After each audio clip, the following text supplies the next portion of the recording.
सोचिए क्या हो अगर सोनम वांगचुक की भूख हड़ताल के दौरान मौत हो जाए। 1959 में जब इंदिरा गांधी देश की प्रधानमंत्री थी, तब पंजाब के एक स्वतंत्रता सेनानी और अकाली नेता दर्शन सिंह फिरमान चंडीगढ़ को पंजाब में शामिल करने की मांग को लेकर आमरण अनशन पर बैठ गए। इंदिरा सरकार और प्रशासन के बीच बातचीत होती रही, तारीख पर तारीख मिलती रही, लेकिन समय रहते उनकी जान बचाने के लिए कोई भी कड़ा फैसला नहीं लिया गया। आखिरकार 74 दिनों की लंबी और दर्दनाक भूख हड़ताल के बाद उन्होंने दम तोड़ दिया। उनकी शहादत के बाद पंजाब की सियासत और जनता के बीच जो गुस्सा भड़का, उसकी गूंज सालों तक सुनाई दी। और अगर आपको लगता है कि यह बहुत पुराना इतिहास है, तो 2018 की इस घटना को देखिए। आईआईटी कानपुर के पूर्व प्रोफेसर और मशहूर पर्यावरणविद प्रोफेसर जीडी अग्रवाल, जिन्हें लोग स्वामी सानंद के नाम से जानते हैं, वो कोई राजनीतिक फायदे के लिए नहीं, बल्कि हमारे देश की राष्ट्रीय नदी हमारे माननीय प्रधानमंत्री नरेंद्र मोदी जी माँ गंगा के नाम से संबोधित करते हैं।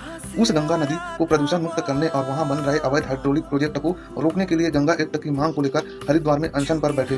7 अक्टूबर से जल भी छोड़ दूंगा पूरी तरह से, और ऐसी स्थिति में दशहरे से पूर्व मेरा प्राणांत हो जाए। गंगा जी को, जिनमें मेरी आस्था माँ के रूप में है, उनको बचाने के लिए तपस्या कर रहा हूँ। मैं ये मानता हूँ कि जो समस्या है वो विकास है। उन्होंने प्रधानमंत्री को कई चिट्ठियां लिखी। नितिन गडकरी जैसे बड़े मंत्रियों ने आश्वासन तो दिए, लेकिन कोई ठोस कानूनी कदम उठाने में लगातार देरी की गई।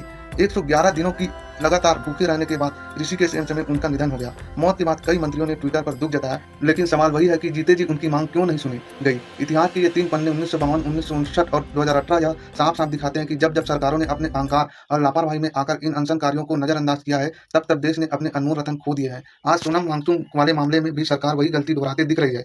देशभक्त के बड़े बड़े दावे करने वाले वो नेता आज चुप है। पूर्व प्रधानमंत्री अटल बिहारी वाजपेयी जी ने संसद में एक ऐतिहासिक बात कही थी कि सरकारें आएंगी जाएंगी, पार्टियां बनेगी और बिगड़ेंगी, मगर यह देश रहना चाहिए, इस देश का लोकतंत्र अमर रहना चाहिए। सरकार का क्या है, हो सकता है आने वाले समय में सरकार बदल जाए, चेहरे बदल जाए, लेकिन अगर सोनम वांगचुक जैसे विजनरी और एक सच्चे देशभक्त साइंटिस्ट को कुछ होता है, तो नुकसान सरकार का नहीं होगा, बल्कि इस देश का और इस देश की जनता का होगा। क्योंकि ऐसे लोग सदियों में एक बार पैदा होते हैं। किसी भी लोकतांत्रिक देश में किसी नागरिक या साइंटिस्ट के जान की कीमत इतनी सस्ती नहीं हो सकती कि सरकार बातचीत करने में हफ्तों लगा दे। वक्त रहते सरकार को इस पर फैसला लेना होगा और यह बात करनी होगी, इससे पहले कि बहुत देर हो जाए। इस पूरे मुद्दे पर आप क्या सोचते हैं? अपनी राय कमेंट सेक्शन में जरूर बताएं।